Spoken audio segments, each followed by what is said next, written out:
Greetings, I'm Linda James Myers. I'm a professor at Ohio State University, where I have been for quite some time doing research on cultural psychology.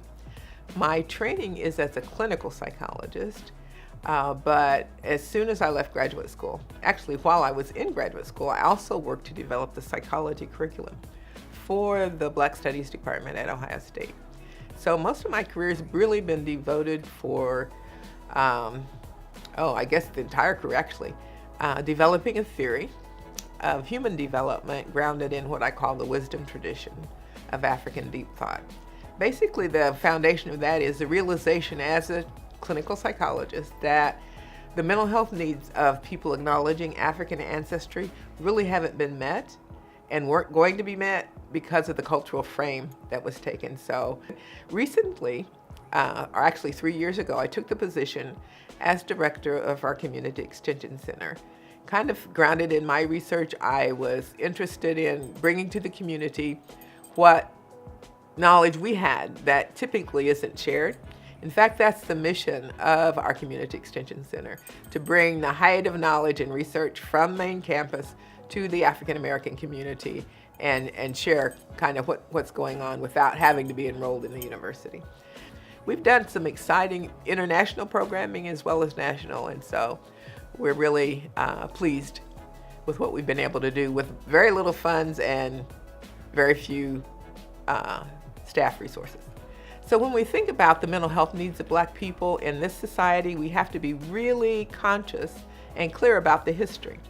So for example, when millions of young Africans were kidnapped, captured, and trafficked to America as chattel, the mental health professionals of the day believed that if they tried to escape, not only were they mentally ill, they actually had a diagnosis, drapetomania. So the challenge of Africana psychology or Black psychologists has been to not only understand the social context within which mental health has been conceived and applied to Black people, but to try to think about how we can really truly address the mental health needs of people of African ancestry.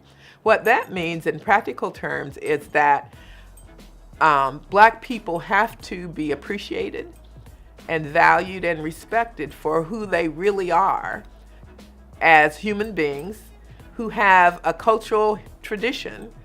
My research interest has been what I call the wisdom tradition of African deep thought that allowed them not only to survive almost 500 years of enslavement as chattel in the Americas, but also come out of that with a modicum of sanity, desirous of pursuing family relationships, actually becoming the moral and spiritual leaders for freedom and civil rights for all people in this nation.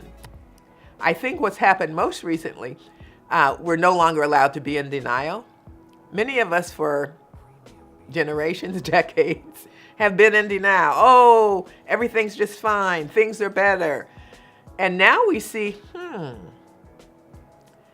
the same mindset of our captors or of our ancestors' captors is the same mindset that is alive and well today. The question then becomes, what must we do? Is there a way we can inoculate ourselves against racism or white supremacy? If at some level you haven't dealt with it, if at some level you haven't dealt with, there's that part of you that might believe it, that is sending your blood pressure up, that is not allowing you to process sugar properly. All of the health problems we see, we now know have a relationship to what's happening to us psychologically. And I think what's now is going on is we're seeing the separation between the grain and the chaff. There's a lot of chaff when you're harvesting grain, more chaff than grain. So a lot of people will be lost, but a lot of people will be saved because it's brought to their consciousness, their conscious awareness. Which way am I going to go? Am I going to continue to buy into the social reality, values, beliefs of the dominant culture? Or am I going to step back and say, wait a minute, that's kind of toxic. Maybe I want to buy into another set of assumptions. I'm going to pursue another reality that lets me know not only is my worth intrinsic as a human being, but I'm here for a purpose, and it's a divine purpose, and my charge is to pursue that purpose to the best of my ability, and I'll know if I'm on track, because if I'm on track, not only will my purpose benefit me, but it'll benefit all of humanity. What an opportunity.